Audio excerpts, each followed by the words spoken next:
కమిటీలో నియమించి క్రియాశీల సభ్యులకి కమిటీలో ఉండే అవకాశం ఉంటుంది.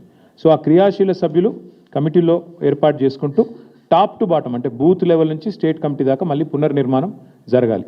ఆ డేట్స్ ఏంటి అనేది నేను మీకు తొందరలోనే చెప్తాను. ఎందుకంటే మళ్ళీ కేసీఆర్ గారు ఈ ప్రిపరేటరీ వర్క్ అంతా మేము చేయాలి, పేపర్ వర్క్, దానికి సంబంధించిన ప్రిసైడింగ్ ఆఫీసర్ల నియామకము, ఎన్నికల ప్రక్రియ, ఏ విండో ఉండాలి, బుక్స్ ప్రింటింగ్, ఇవన్నీ ఉంటాయి. కాబట్టి దానికి కొంత సమయం కావాలి మాకు. అది అయిపోగానే వెంటనే కేసీఆర్ గారి ఆధ్వర్యంలో మరో సమావేశం జరుగుతుంది. బట్ ముఖ్యమైన నిర్ణయం ఈరోజు కమిటీలన్నీ రద్దయినాయి కాబట్టి కొత్త కమిటీల ఏర్పాటుకు ఇది మొదటి అడుగు ముందు పడ్డట్టే లెక్క.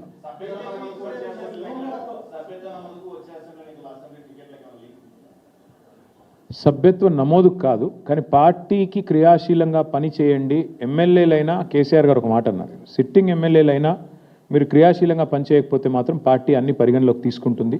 క్రియాశీలంగా ఉండండి, కార్యకర్తలకు అందుబాటులో ఉండండి, ప్రజలకు అందుబాటులో ఉండండి, సవ్యంగా పార్టీ ఇచ్చిన టాస్క్లు పూర్తి చేయండి అని చెప్పారు. చెప్పడంతో పాటు పార్టీ అన్ని గమనిస్తుంది, రేపు టికెట్ ఇచ్చేటప్పుడు ఇవన్నీ కూడా పరిగణలోకి తీసుకుంటామని కూడా చెప్పారు.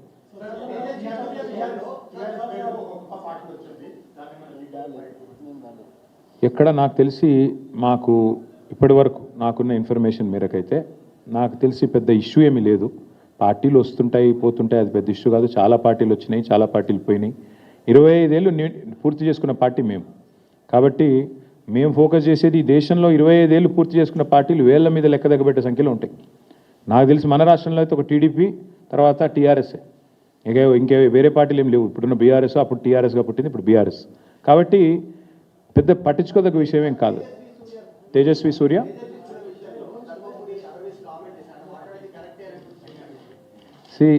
వాళ్ళ పార్టీ ఫిలాసఫీ అది కావచ్చు. నేను ఏమంటున్నా అంటే భారతీయ జనతా పార్టీ పార్లమెంట్ సభ్యులు తేజస్వి సూర్య గారు మాట్లాడితే అందరికంటే ముందు స్పందించింది మా బీఆర్ఎస్ రాజ్యసభ సభ్యులు వద్దిరాజు రవిచంద్ర గారు, దామోదరరావు గారు. వారిద్దరు కూడా వెంటనే ఖండించడమే కాదు, మరి గట్టిగా వారిని నిలదీశారు. అక్కడే పార్లమెంట్లోనే నిలదీసి అడిగారు.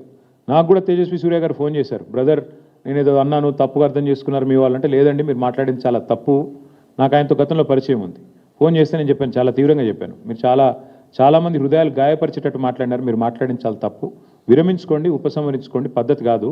ఎందుకంటే మాట్లాడొచ్చు, పార్లమెంట్లో ప్రజాస్వామిక పద్ధతిలో మాట్లాడొచ్చు, కానీ మీరు చేసింది చాలా తప్పు, మీరు చేసిన కామెంట్ కూడా తప్పు. ఇది మీ పార్టీ అభిప్రాయమా వ్యక్తిగత అభిప్రాయమా నాకు తెలియదు, బట్ మీరు మాట్లాడింది మాత్రం అస్సలు కరెక్ట్ కాదని చెప్పి నేను కూడా గట్టిగా చెప్పాను. అల్టిమేట్గా మేము ఖండించిన తర్వాతనే ఆయన ఏదో ఎక్స్ప్లెనేషన్ ఇచ్చుకున్నారు. నా ఉద్దేశం అది కాదు, ఇది కాదు, కాంగ్రెస్ని నిలదీయడం, ఎక్స్ప్లెనేషన్ ఇచ్చుకున్నారు. But whatever it is, ఒకటి మాత్రం పక్కా, బీఆర్ఎస్ పార్లమెంట్ సభ్యులు కనుక లోక్సభలో ఉండింటే తేజస్వి సూర్య